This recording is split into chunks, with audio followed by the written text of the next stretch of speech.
welcome to AV Silent Gamer Reads. I'm your host, AV Silent Gamer, and I'd like to welcome you to this session. Today I'm going to be reading Chapter 2 of Ashes of Steel by Solitary Bee. Today's chapter is going to be called Dead Again. But before I get to that point, I'd like to thank anybody that stood around and watched Chapter 1, because I have since gone back and realized that the background volume in Chapter 1 for the music was way too loud.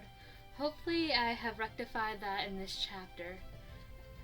Please stay tuned to the end of this video for some more updates on Ashes of Steel.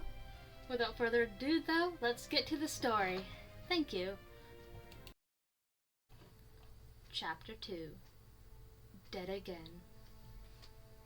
As I realized my true situation, I trembled in my helpless body, barely able to move, kidnapped by rebels, and to top it off, the son of an insane dictator. I was on the verge of tears, believing this new life would end sooner than expected. Deep down, all I wanted was a miracle to throw me back into my world. That's when two warm hands touched my face, wiping away the tears I hadn't even realized I'd shed. The woman, my supposed aunt, looked at me with intensely red eyes. There was something strange in them, like an unshakable flame that for some reason comforted me. In a breathless whisper she said, "I know you're emotional after escaping your father's clutches, but the escape isn't over yet, little Rez." The moment of calm was ripped from me as soon as I looked out the window. The car drove between skyscrapers, spiraling upward and cutting through clouds with breathtaking sharp turns. I was thrown against the seat with each sudden maneuver, the seatbelts creaking under the pressure. A quick glance behind chilled my blood. Dozens of flying motorcycles appeared between the buildings. In tight formation, pulsing lights and exposed weaponry, hungry hunters catching the scent of prey. The metallic sounds of gunfire echoed, sparks bursting against the vehicle's frame. The car spun wildly, nearly flipping upside down, dodging a tower by mere inches. That's when I understood. This car didn't just fly, it danced in the air, and I nearly vomited. Of course. The reality of that world hit me hard. This wasn't a fairy tale of kings and queens from the Middle Ages. It was a futuristic nightmare under a dictatorship, a maddening chase already wearing me down. My father's retro preference was just a facade. Behind the stage, machines, weapons, aerial warfare, and secrets beyond my understanding. I didn't stay conscious for long. The car's movements grew increasingly violent, like we were fleeing a hurricane made of metal and fire. My awareness flickered, fuzzy like a radio out of tune. My stomach churned. My mind was a mess. And for my fragile body, it was too much. With one final jolt, everything went dark. I fainted. When I came to, the scene looked like something out of a nightmare. The car had been split in two. The front was crushed against a wall, twisted like foil. Fresh blood trickled through the cracks. But strangely, the compartment I was in remained almost untouched, as if protected by a twist of fate.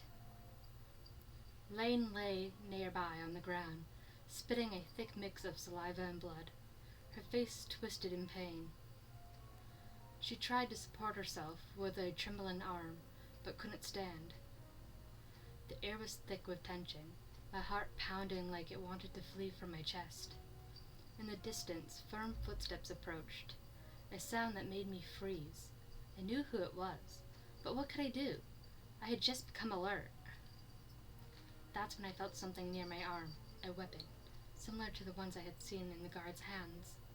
Even with my arms throbbing, I grabbed it tightly, my fragile hands shaking along with the pain from moving those muscles. The sound of clapping echoed through the space, just as construction workers ran away screaming. Gunfire rang out in the background, and then he appeared, still clapping.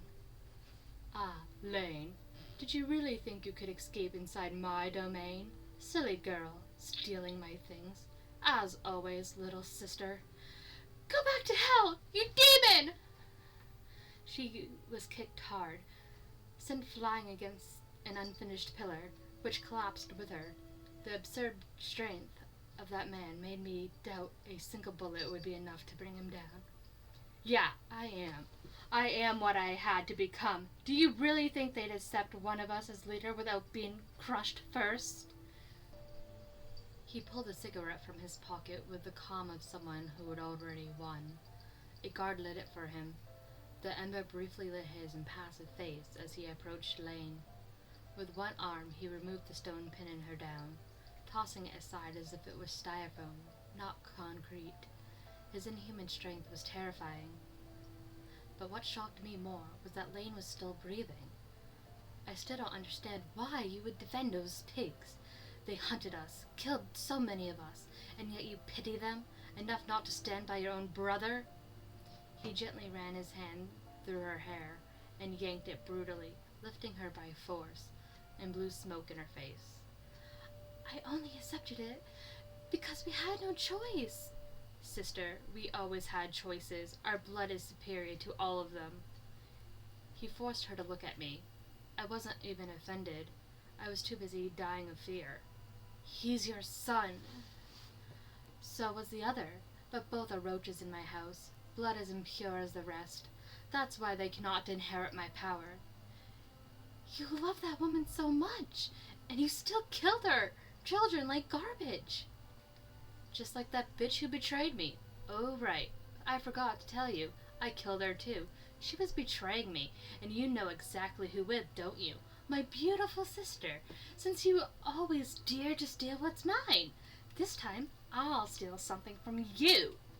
You're insane! He squeezed her neck until she passed out, then tossed her to one of the guards. Take her to the prison. Don't kill her. You know how hard it is to find someone with the dragon blood who can use magic right, you blockheads.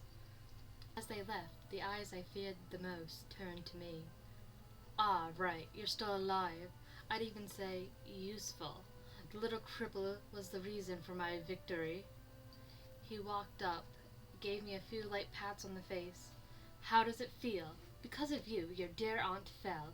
Oh, my sweet little son, your role is over. I can finally end your suffering. What do you say? One shot, no more pain? He snatched the weapon from my hand and pointed it straight at me. I closed my eyes, waiting for the shot, the pain, the end. But nothing happened. No gunshot. Only the sound of his laugh, loud, cruel, mocking. The laugh of someone who had just heard the funniest joke in the world. I trembled, but that laughter, it lit something in me, a raw anger, burning, rising from deep inside my chest like fire. It didn't even feel like mine. I hated that man. I hated this world. Everything inside me screamed. I just wanted to go home, but something inside me wanted revenge. Something that didn't even belong to me. That's when, without anyone pulling the trigger, the weapon glowed bright red and fired on its own.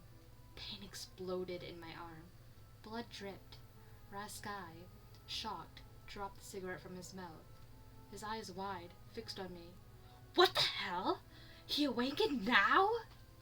I felt my body collapse, even weaker than before, like something inside me had broken in an reversible way. The guards' voices sounded distant, but the panic was clear. Get a medic! They rushed round in chaos, while the dictator roared orders, spitting rage like fire, his eyes wild with fury. No longer the face of cold control, now pure savage hatred. My vision darkened. He lunged, grabbed my face roughly. A slap rang out, snapping my head to the side.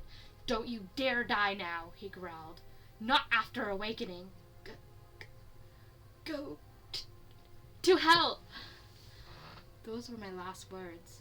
My eyes bathed like stones. The darkness pulled at me with invisible claws. I fought, but every second lasted forever. My body screamed.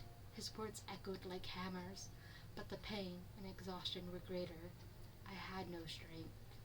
And that's how I died again. Or at least, That's how I felt. Think the story ends here? If so, it wouldn't have been worth reading this far, would it? This, my friend, was just the beginning. And thus ends Chapter 2 of Ashes of Steel by Solitary Bee. If you have made it this far, I thank you for tuning in. The update for the story involves the fact that the author will be posting chapters about once a month. So once I get around to uploading chapter 5 of this story, we'll have to wait for a bit. If you have enjoyed the story, please give me a like on this video and go give the author support on Royal Road. I thank you so much for watching, and I wish you the best. Hope you have a terrific day.